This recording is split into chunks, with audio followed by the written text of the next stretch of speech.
ذرا ہٹکے میں خوش آمدید. زرار کھوڑو، وسعت اللہ خان، شاہ زیب جیلانی کا سلام قبول کیجیے. حکومت نے پچھلے کوئی 6 ہفتوں کے دوران مسلسل 3 بار ڈیزل اور پیٹرول کی قیمتیں بڑھائی ہیں. انٹرنیشنل آئل پرائسز تو سٹیبل ہیں، تو یہ کیا ہو رہا ہے؟ لوگوں پر بوجھ کیوں بڑھ رہا ہے؟ اس پر ہم پروگرام میں بات کریں گے.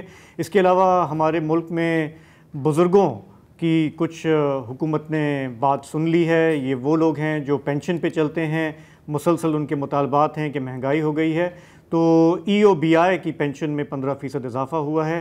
یہ 2,500 ہزار ماہانہ بڑھنے سے ان کا کوئی تشفی ہوگی نہیں ہوگی، اس پر بھی چیئرمین ای او بی آئی سے ہم بات کریں گے. لیکن پروگرام کا آغاز ملک میں یہ جو بارشوں اور سیلاب کا سلسلہ ہے اس سے ایک بار پھر ہم دیکھ رہے ہیں کہ پنجاب میں، خیبر پختونخوا میں، وسیع علاقوں میں نقصانات ہوئے ہیں.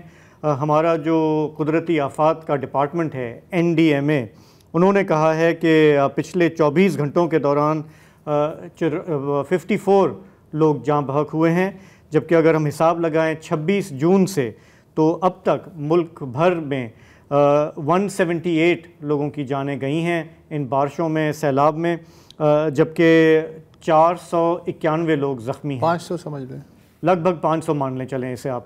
تو کہنے کا مقصد یہ کہ جانی نقصان، مالی نقصان پہلے بھی ہم دیکھ چکے ہیں، اس بار بھی ہو رہا ہے، اور سمجھ نہیں آ رہی کہ کس کو مورد الزام ٹھہرایا جائے. کہنے والے کہتے ہیں کہ یہ موسمیاتی تبدیلی کا شاخسانہ ہے، ہمارے گلیشیئرز میلٹ ہو رہے ہیں، اس کی وجہ سے سیلاب آ رہے ہیں. لیکن کچھ اور لوگ کہتے ہیں کہ ہمارا طرز حکمرانی بہت برا ہے، ہمارے ندی نالوں میں کیسے مکانات بن جاتے ہیں اور وہ کیوں ہی ہم روک نہیں پاتے. ہمارے سامنے ہوتا ہے کہ مکانات ڈھہتے ہیں، لوگوں کا نقصان ہوتا ہے، لیکن پھر دوبارہ سے وہ تعمیر ہو جاتے ہیں. تو زیادہ امپیکٹ جو سامنے آیا ہے اس میں چکوال کا نام بار بار سامنے آ رہا ہے، جہاں آپ سمجھیں کہ 10 گھنٹوں کے دوران کوئی 430 ملی میٹر بارش ریکارڈ کی گئی، جو کہ بہت زیادہ ہے.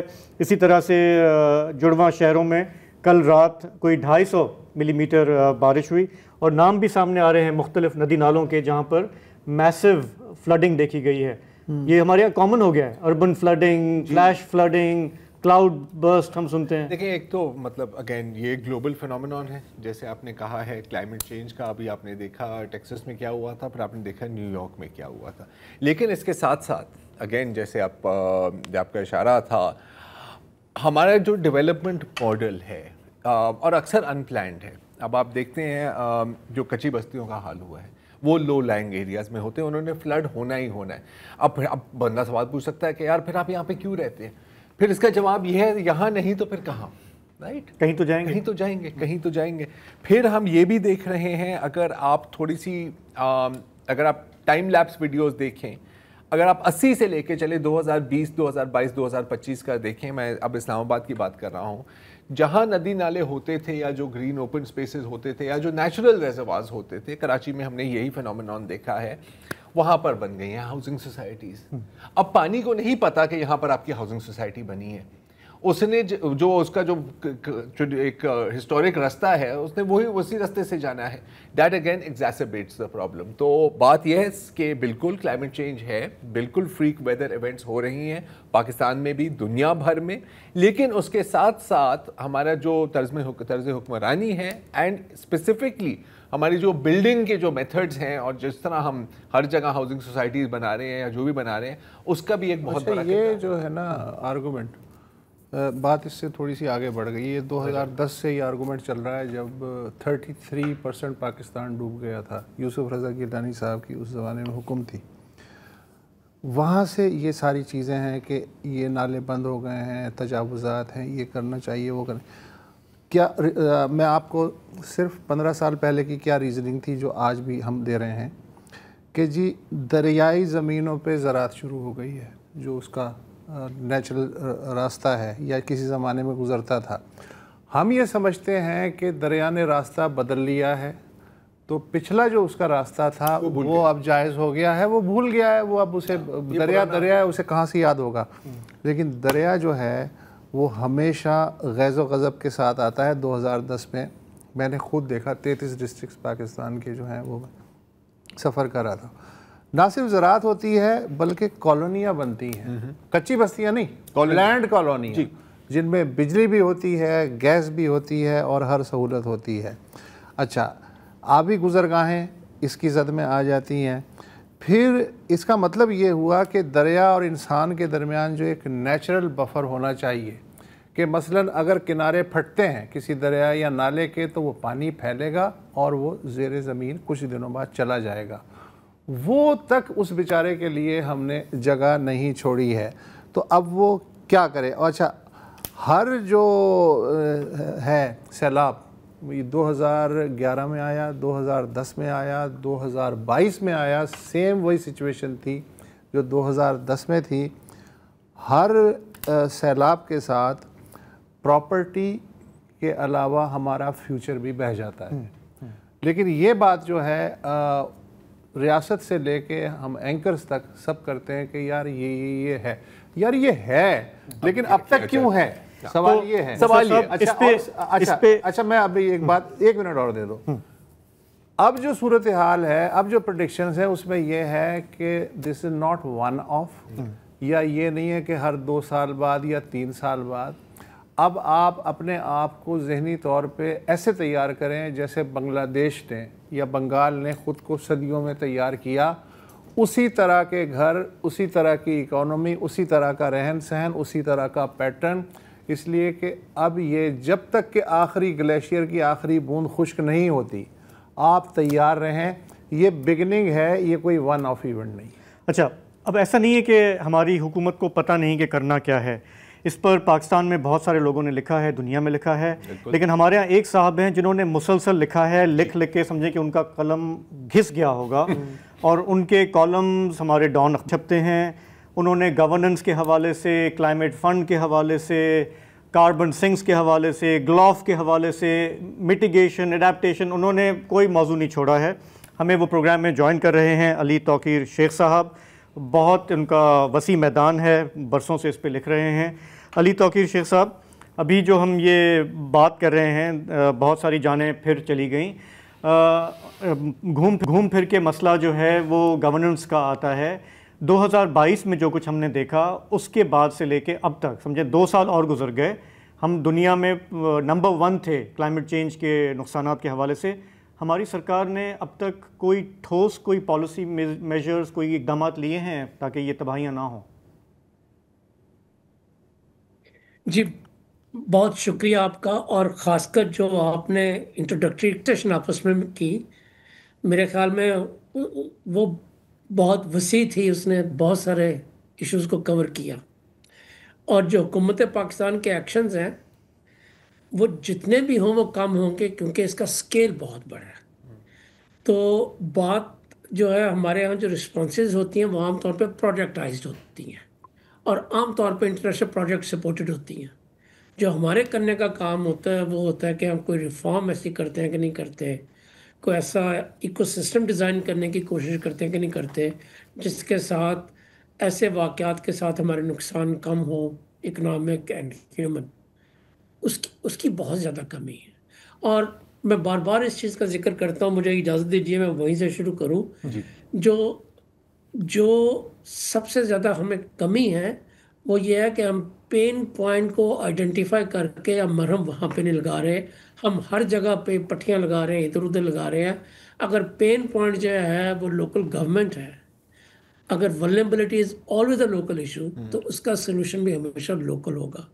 اور اس کا اسلام آباد یا کراچی یا لاہور میں بیٹھے کبھی آپ کو پتہ نہیں چل سکے گا کہ اصل مسئلہ کیا ہے اور اس کا وہاں پہ حل کیا ہے.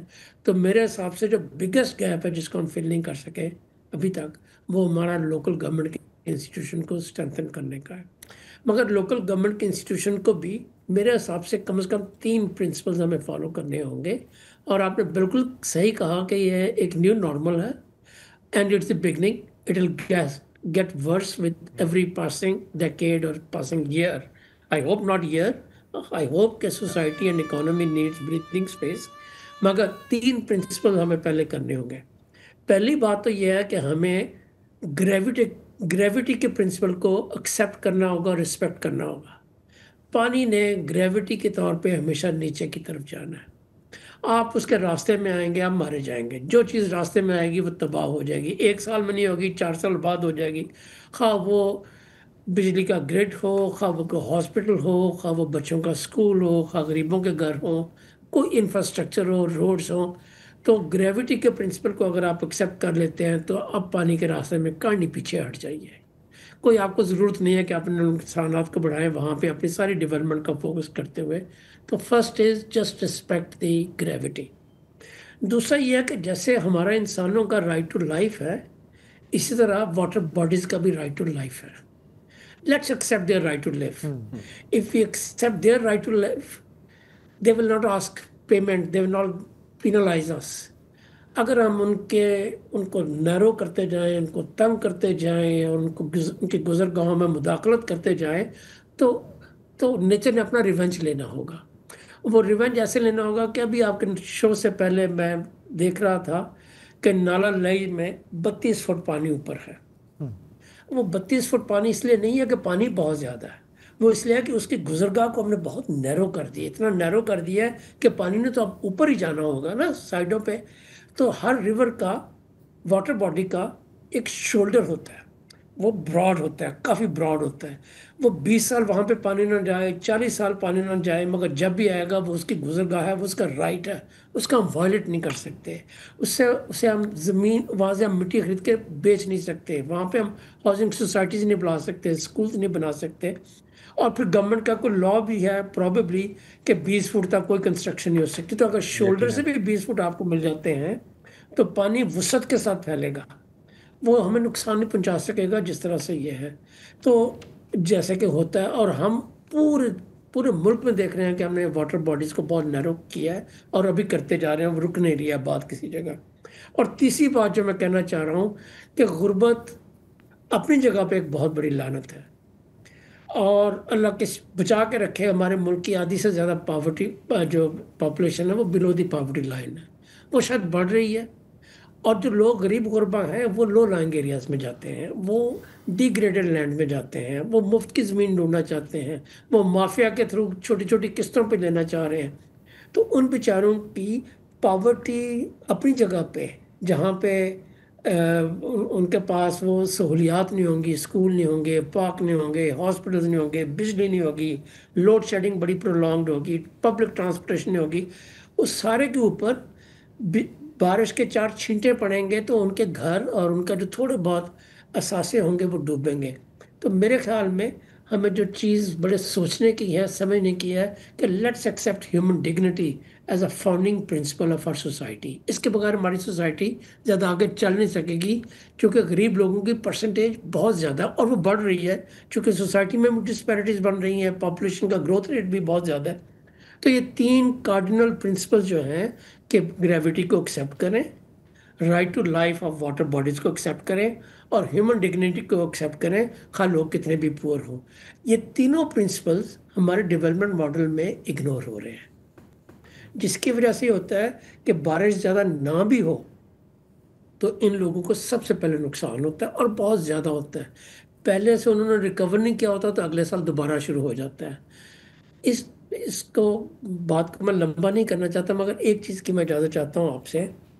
ابھی انہوں نے 2022 کے فلڈ سے ریکور نہیں کیا ہوگا، ان لوگوں کے گھر ابھی ریکنسٹرکٹ نہیں ہوئے، ان کے اسکول دوبارہ کھلے نہیں ہیں، ان کے ٹیچر چھوڑ کے چلے گئے یا چلے گئیں، واپس نہیں آئے.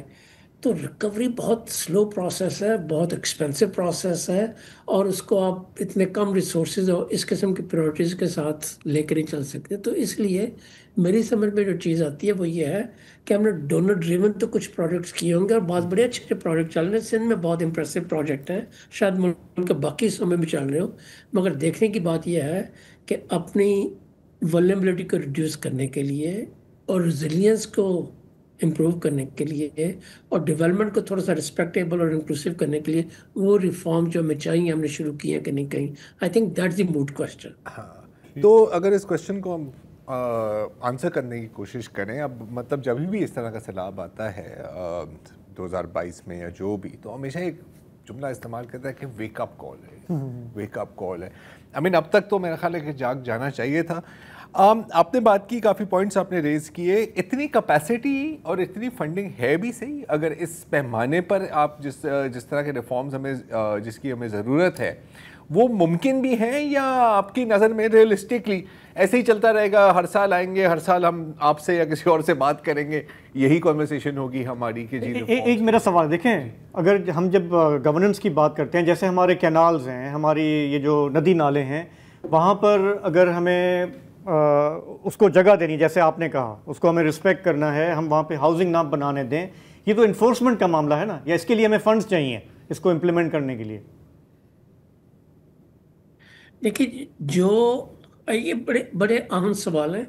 میرے حساب سے ریسورسز سے زیادہ ہمیں گورننس ماڈل کو ریوزٹ کرنے کی ضرورت ہے، اس کی پولیٹیکل اکانومی کو انڈرسٹینڈ کرنے کی ضرورت ہے، اپنی سوسائٹی کے وہ پرنسپلز بنانے کی ضرورت ہے جس میں آپ کہتے ہیں کہ جی غریب آدمی کو بھی سیفٹی کا اتنا ہی رائٹ ہے جتنا کہ ڈیفینس میں یا اسلام آباد میں رہنے والے کو ہوگا. تو اس پوائنٹ آف ویو سے دیکھیں تو ریسورسز سے زیادہ یہ ہماری پلاننگ کی پرائورٹیز کی ضرورت ہے. جیسے میں نے شروع میں عرض کی تھی کہ جی جب تک لوکل گورننس انسٹیٹیوشن ہی نہیں ہے تو ہم تو جو وہاں پہ برساتی نالا ہوگا اس کو بند کر کے اس کے اوپر روڈ بنا دیں گے، شاپس بنا دیں گے یا کچھ اور کر لیں گے. تو میرے حساب سے جو زیادہ امپورٹنٹ ایشو ہے وہ ریسورسز کی کمی نہیں ہے، وہ ہمیں یہ سمجھ نہیں لگ رہی کہ سٹارٹ کہاں سے کریں. اور یہ ویک اپ کال نہیں ہے. ویک اپ کال ہم لوگ جو اس فیلڈ میں کام کرتے ہیں ہم 30 سال سے دے رہے ہیں. سائنٹیفک سٹڈیز 30 سال سے آ رہی ہیں کہ ہیٹ ویوز بڑھتی جائیں گی، فلڈز بڑھتے جائیں گے، ڈراؤٹس بڑھتے جائیں گے. یہ نظر آ رہا تھا کہ ٹورنشل رینز ہوں گی تو اربن فلڈنگ ہوا ہوگی. اس کے باوجود ہم کریکٹیو میجرز نہیں کرتے. تو بات یہ ہے کہ یہ اسٹیٹ کو، سوسائٹی کو، جو گورننس کی انسٹیٹیوشنز ہیں مختلف پروونسز میں، مختلف ڈسٹرکٹس میں اور مختلف جگہوں پہ، ان کو پرائورٹائز کرنے کی ضرورت ہے. اور جو اہم چیز ہے، یہ کچھ کام ایسے ہوتے ہیں جو ملک نے خود کر رہے ہوتے ہیں، اس کے لیے آپ انٹرنیشنل فائنینس پہ ڈیپینڈ کر کے ان کی طرف نہیں دیکھتے کہ وہ پیسے آئیں گے تو ہم کچھ کریں گے. تو ہمارے دیکھنے کا کام یہ ہے کہ ایسی کون سی چیزیں ہیں، اس ڈور کے سرے کو ہم کہاں سے پکڑیں کہ ہر سال ہم تھوڑا سا ایک جرنی سفر طے کر سکیں. تو وہ بہت زیادہ ضروری چیز ہے. آپ کو میں ایک اگزامپل دینا چاہتا ہوں واٹر ایشو کی. پچھلے دنوں میں اس کے اوپر کام کر رہا تھا، تو یہ تھا کہ ابھی انڈس واٹر ٹریٹی کا کوئی ایشو چل رہا ہے تو پانی کی شاید کمی ہو جائے گی، تو اس کا کیا کریں. تو ہم نے کچھ کیلکولیشنز کی کہ اگر 1 یا 2% اینول سیونگز پاکستان کرے بٹوین ناؤ اینڈ 2050 یا 2047 جب پاکستان 100 سال کا ہوتا ہے، تو بٹوین 28 to 68% ہمیں واٹر سیونگ ہوتی ہے. 1 یا 2% اگر ہم کرتے ہیں تو اب دیکھیے صرف 1% کے ساتھ اتنا فرق پڑتا ہے. تو آپ اندازہ کیجئے کہ اگر ایک اسمال پرسنٹیج آف پاپولیشن کو اگر اس قسم کے ماڈل ہاؤسنگ سوسائٹیز بنا کے دیتے ہیں جہاں پہ سسٹم ہو، سیوریج ہو، سکولز ہوں، کالجز ہوں، بجلی ہو، اور اسٹیٹ کے ساتھ ان کے ایگریمنٹ ہو پیمنٹ کرنے کے، تاکہ ہمارے پاس اتنے ریسورسز بھی نہیں ہیں، تو میرے خیال میں وہ ماڈل جو ہیں اکنامیکلی وائبل ہوں گے، لوگ ان کو فالو کر سکیں گے. کہ یہ کنال اور 10 کنال کے گھروں سے نکل کے لوگ چھوٹے گھروں کی جو ہے نا اس کو ماڈل کے طور پہ ہمیں ڈیولپ کرنے کی اور پراپوگیٹ کرنے کی ضرورت ہے. ٹھیک ہے، بہت شکریہ علی توقیر صاحب. مسئلہ یہ ہے کہ جو آرز ہے نا، ریفارم، ریویو، ری تھنک، ہمیں باتیں اچھی نہیں لگتی، ہمیں اچھی نہیں لگتی یار. کام ہمیں اچھی لگتی ہے، سرکار کو اچھی نہیں لگتی. کام ہم سے میری مراد سرکار ہی ہے نا یار. فورتھ آر جسٹ رن اوے یار مطلب دیکھ لیں گے یار، ہوگا دیکھ لیں گے. اللہ مالک ہے، اللہ مالک. فی الحال وقفہ لے لیں. Welcome back. 1 ماہ کے دوران پیٹرولیم مصنوعات کی قیمتوں میں 3 بار اضافہ ہوا ہے. حکومت کہتی ہے کہ ہماری جو قیمتیں ہیں تیل کی، وہ عالمی مارکیٹ سے جڑی ہوئی ہیں. کیا یہ واقعی پورا سچ ہے یا آدھا سچ ہے یا کچھ اور ہے؟ بی بی سی نے اس معاملے میں تفصیلی چھان پھٹک کی کوشش کی اور اس نے جو نتیجہ اخذ کیا اس کے مطابق 13 جون کو اسرائیل ایران جنگ شروع ہوئی تو تیل کی قیمت 24 گھنٹے میں $60 پر بیرل سے اٹھ کے 75 تک چلی گئی، $75 تک. لیکن پھر 12 دن بعد جب جنگ بندی کا اعلان ہوا تو یہ رفتہ رفتہ پھر $68 فی بیرل پہ آ گئی اور اب تک کم و بیش $68 کے آس پاس ہی ہے. مگر 15 جولائی کو حکومت نے